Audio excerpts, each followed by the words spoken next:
What's going on, guys, and welcome to another Doctor Who review. Today I'm going to be reviewing the 10th Doctor David Tennant story, Utopia, The Sound of Drums, and Last of the Time Lords. Yes, it's not a one, not a two, but a three-parter today. I was hesitant to do this as a three-parter at first. I thought, do I do like Utopia on its own and then do The Sound of Drums and Last of the Time Lords separately? But then I thought, well, although Utopia is more so its own story than the other two are, it is still very much a three-parter. And I'm going to come to this problem anyway when we get to like series 10 with kind of the Lie of the Land, Extremis, Pyramid at the End of the World. That is very much, in my opinion, even more so a three-parter. Some people say it's kind of the same with like Face the Raven, Heaven Sent, and Hell Bent. I personally count those as three separate stories, and I'm going to review them that way.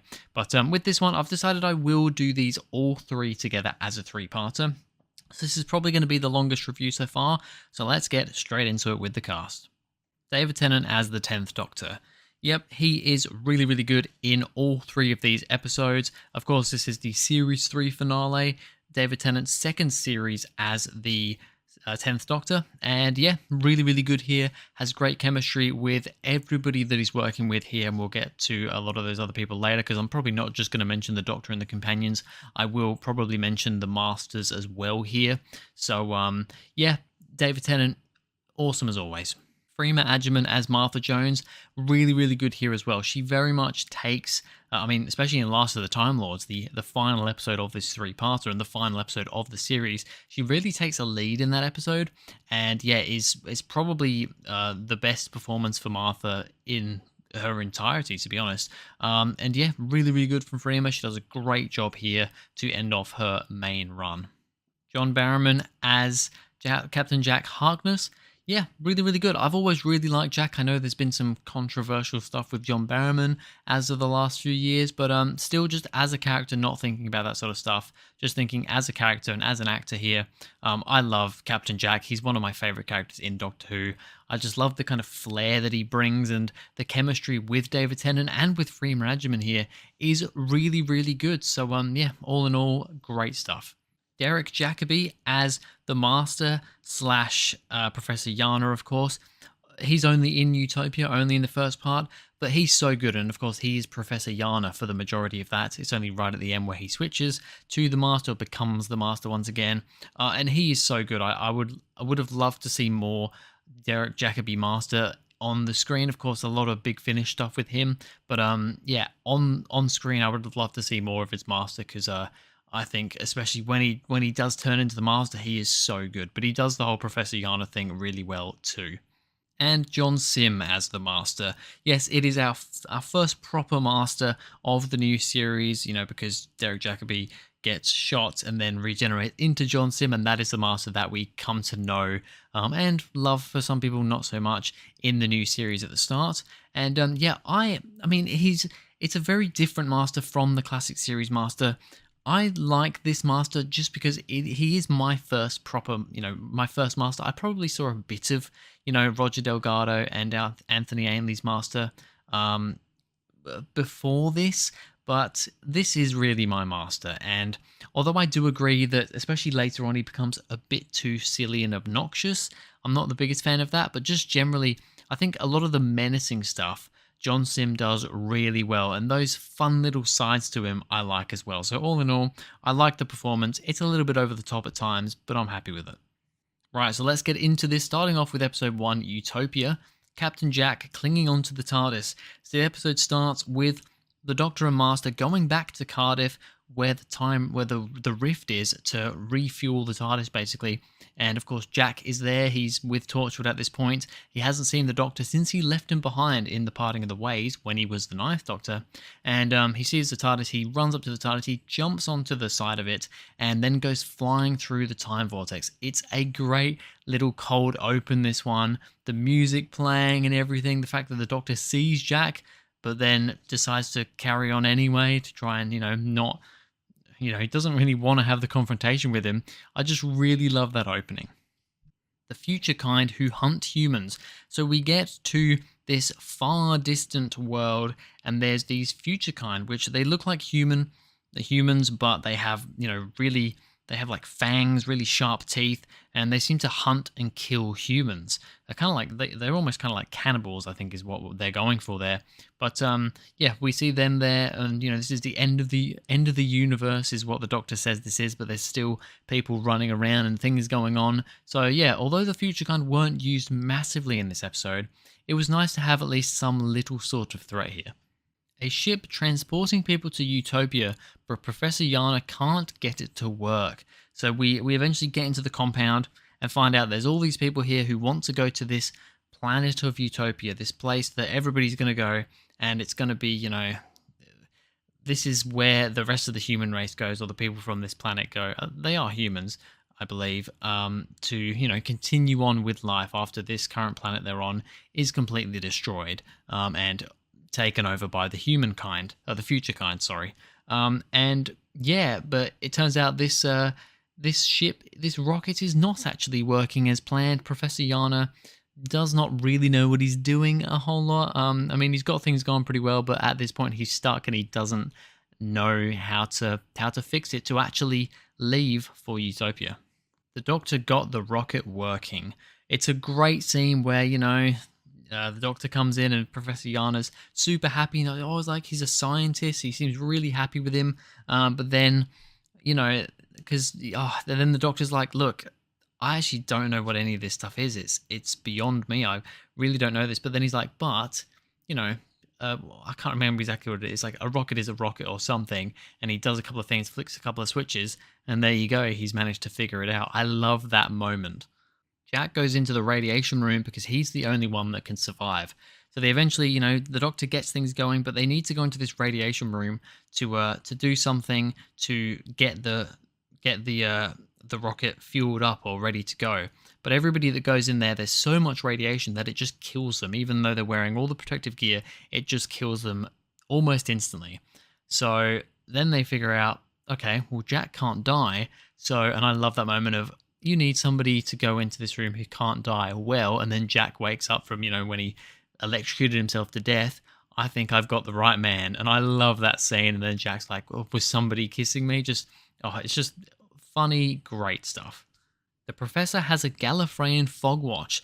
So I love this because, of course, this harks back to Human Nature Family of Blood, where we were introduced to this Time Lord fog watch, where in that episode, the Doctor put himself, basically his Gallifreyan soul, into his Time Lord soul, into this watch to register as human. And now Professor Yana has that same watch. Like, it's got all the Gallifreyan text and symbols on it. So Martha's like, because Martha's the one that realizes first, and she is like, what is going on here? There's something, because she's just gone through all that stuff with the Doctor in that other episode.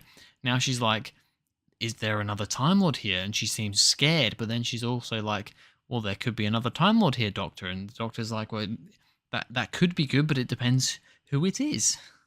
Professor Yana is the Master. That reveal is so good. When he eventually opens up the fog watch, the Master comes back into him. He is the Master again. And that reveal of, I am the Master. And he, electrocutes Chando, or however you say her name. That is such a good reveal. I don't know when this episode went out if people were speculating that this was the Master, or if people knew, if it was leaked that this was the Master. But I think the reveal is super good. Finally, for Utopia, the Master regenerates. So yeah, Chando manages to shoot him before she dies, and he has to regenerate, but he gets himself into the TARDIS. He steals the Doctor's TARDIS and then regenerates in the TARDIS to the next Master, the John Sim Master. It's a bit of a different regeneration, similar to what we've seen from the 9th to the 10th Doctor, but a lot more like colourful. There's like greens and yellows and blues and stuff in there. A lot more colourful for some reason. I don't know why that is. Maybe they just wanted to go for something a bit different. But yeah, the Master regenerates into a younger body to be more like the Doctor. Because I mean, all the Masters we've known up until this point have all been older men. So he's like, the Doctor can be young, so can I. And he turns into John Sim. Onto the sound of drums now. The Master is the Prime Minister of Great Britain. So the Master gets away in the TARDIS at the end of Utopia. However, he can only go back to where the TARDIS last landed, which was present-day Earth. because the Doctor did something with his sonic screwdriver to make that happen. And yeah, with Jack's vortex manipulator, they managed to get back. The Doctor and Martha and Jack managed to get back to Earth, where the Master is. And yeah, it turns out he is Prime Minister of Great Britain. He is Harold Saxon, which is a name we've been hearing throughout the series. The Master is corrupting Martha's family to get to the Doctor. So yeah, with the whole Harold Saxon thing, we've heard a few times, mostly through Martha's mum, that there's been people coming to her ever since like the Lazarus experiment to do with Harold Saxon and trying to get information on the Doctor, and basically making Martha's mum and family seem like the Doctor is not a good man. He's not a good person to be around, and really corrupting her. And yeah, that all comes full circle, and we find out, wow, that's what's been happening this whole time. The Doctor and the Master's phone call. This is a great part of this story. I love it when the Doctor and the Master talk on the phone. I mean, the fact that he's talking to Martha at first, the Master, because that's the phone he's rung. But then when the Doctor grabs the phone, because he's on like loudspeaker when he's talking to Martha, when the Doctor grabs the phone, he puts it off loudspeaker, picks the phone up and puts it to his ear to actually be like, I don't know, to be like closer with him, to be right there with him. And just that whole scene and everything, them talking to each other about being on Gallifrey and being kids, and it's so good. The Master has hypnotized everyone. So yep, we figure out that the whole tapping thing, the 4 taps, the Time Lord heartbeat, which we eventually figure out, that was the Doctor kind of the Master sending out like a signal, a telepathic signal to hypnotize people into, I believe, voting for him and doing all this stuff. And yeah, we've seen in the classic series the Master doing a lot of hypnotizing and stuff like that. So it was nice to call back to that classic version of the character, of course. The Doctor talking to Martha and Jack about Gallifrey and the Master. So then we have that little scene where they're having dinner, and they're sat down, and they're like wanted by the Master and by by the police and everything, because the Master's hypnotized them into saying, these people, they're now wanted. And yeah, so they're basically on the run, and the Doctor's talking about the Master, about Gallifrey, about how they have to look into the temporal schism or whatever it's called, and some run away, some go insane. And yeah, the Master was one of those ones that went insane, and the Doctor, he was always the one that ran away. He still is. So a great little bit of backstory there, and yeah, just another great moment from the episode. The TARDIS key perception filter necklace. So this bit's an interesting one. I don't know if it's my favorite thing in the world. So apparently the TARDIS key can be used as a perception filter to make it look like you're not there. So you just have the TARDIS key on like a key ring. You put it around your head and people can't see you with that around your head. I think it's a little bit far-fetched, that I don't really understand it. Yes, I guess the whole thing is that the TARDIS has a perception filter on it. People, they know it's there, but they don't really pay any attention to it. And that's supposed to be the case with this key. It's basically, those same properties of you can see it, but you're not really paying attention to it, is supposed to kind of translate into when you wear this key. But it doesn't really, I don't know. I mean, it kind of makes sense, but at the same time, it's like, I don't really know how I feel about it. The Master has turned the TARDIS into a paradox machine. So yep, the Doctor finally finds the TARDIS, but it turns out that the Master has completely cannibalized it. It looks way different. It's all red. It's got all these, it's got all this like scaffolding and stuff around it. Looks pretty cool actually. But yeah, the Master's made it into a paradox machine. We eventually find out why he's made a paradox machine. At this point in time, we don't really know what he's done that for, but we will figure that out in the next episode. The Master aging the Doctor. So eventually the Master catches the Doctor. Turns out that he can see through the perception filter thing because he's a Time Lord. Of course he can. The Doctor should have really thought about that. I would have thought. But here we go. I don't know if it was specifically because he is also a Time Lord, or I don't know. He wanted to see the Doctor, so that's why he saw him. I can't exactly remember, but yeah, the Doctor's plan didn't really work, and yeah, the Master catches him and uses his laser screwdriver to age the Doctor like 900 years to make it look, or maybe that's what he does later, but he basically makes him look really old. Um, and yeah, and look old and feel old and not really be able to do a whole lot. The Toclophane invading Earth. So earlier in the episode, the Master revealed these Toclophane creatures.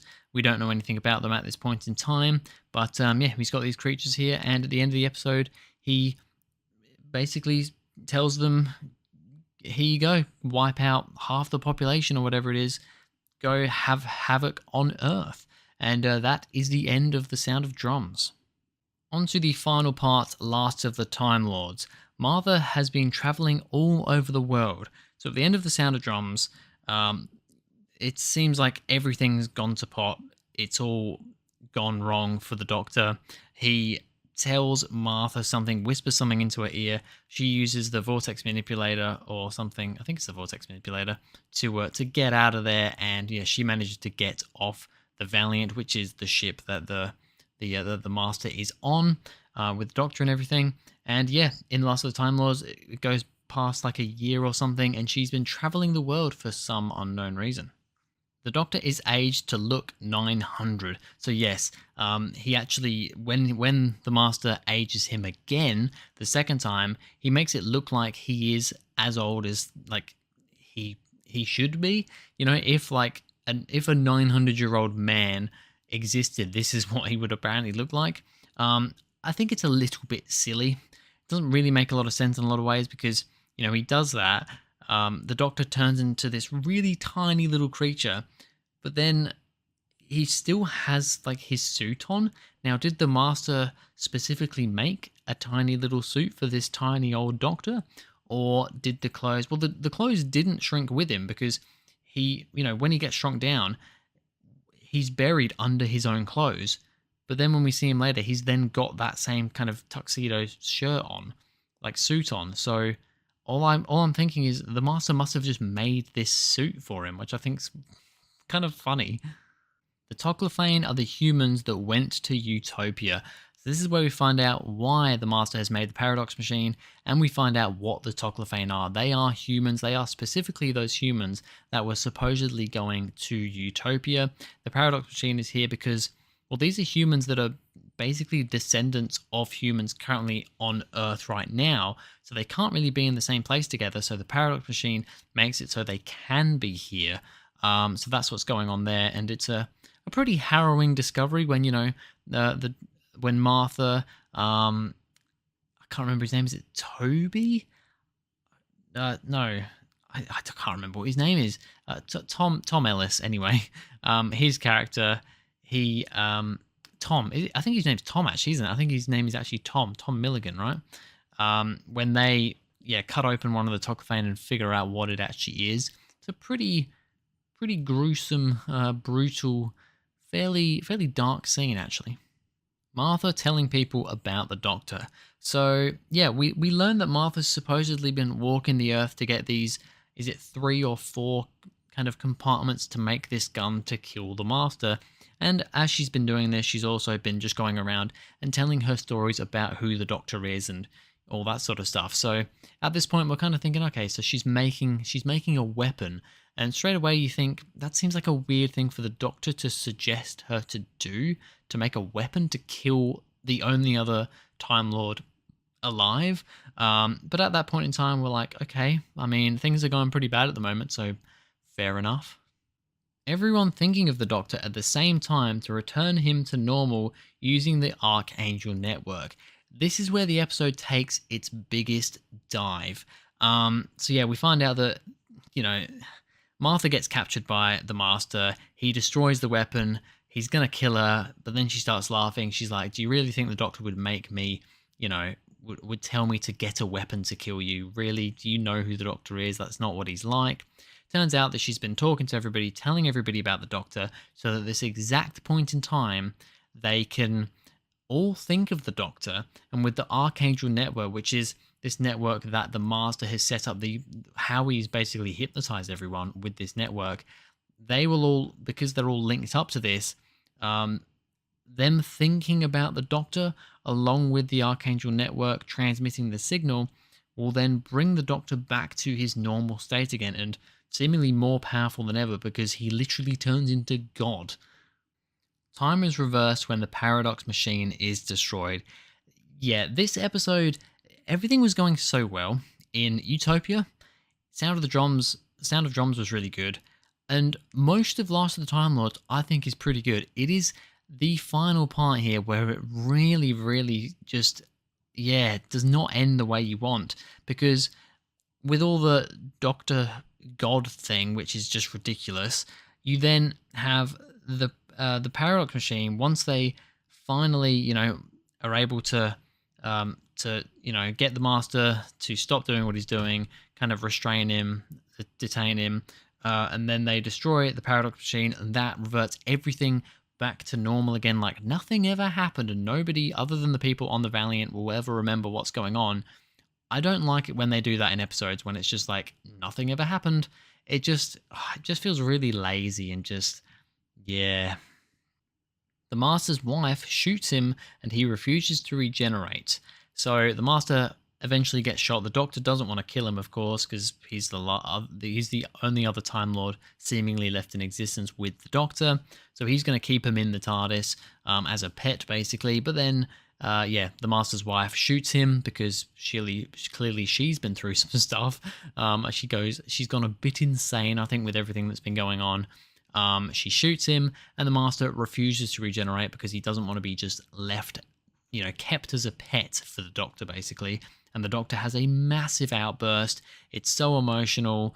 And yeah, it's just, you can understand why the Doctor is this emotional. I say a lot in the new series with, the Shooty's Doctor, the 15th Doctor, he cries too much, whereas here, the Doctor's crying, he's bawling his eyes out here, but there's a pretty valid reason for it. Jack is the face of Bo. Of course, we have that moment at the end where, Captain Jack basically reveals that he is the face of Bo. I mean, how that works, I do not understand, but it's a funny little scene. And then finally, Martha leaves the TARDIS. She leaves at the end. She decides on her own that, you know what, the Doctor doesn't love me. The relationship isn't reciprocal. And I'm just going to get out of here because, yeah, my family have been in so much danger. I don't feel safe here, and ultimately she doesn't feel loved in the TARDIS, to be honest. And I actually really like that Martha leaves because of that. I think it's a really good way for her to leave, but I like that we do see her again next series. Right, so it's been a very, very long one here. So, if I was giving each individual episode a rating, Utopia for me gets a 10 out of 10. It is a really good episode. It is such a good episode. 10 out of 10 easily for Utopia. Great setup. The Sound of Drums, I also really like. I'd probably give that a 9 out of 10. I think that does a lot of good stuff with the Master and the Doctor and everything going on there. The bit of history you get, backstory you get between the Doctor and the Master as well is very interesting.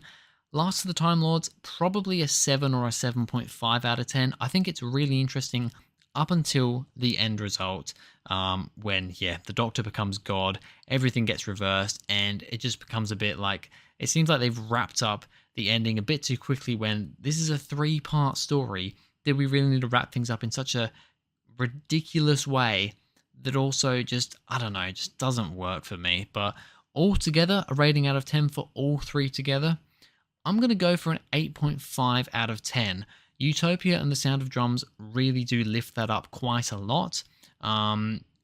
Maybe it should only be an 8, but I'm going to go an 8.5 because, like I said, until the end, I do really enjoy Last of the Time Lords as well. But unfortunately, that last, I don't know, 15, 20 minutes or whatever it is, really does let it down. So an 8.5 out of 10 for this Series 3 finale. But anyway, that's going to be it for this video, guys. Thank you very much for watching. If you enjoyed, please go ahead, like and subscribe, and I'll see you guys in the next video.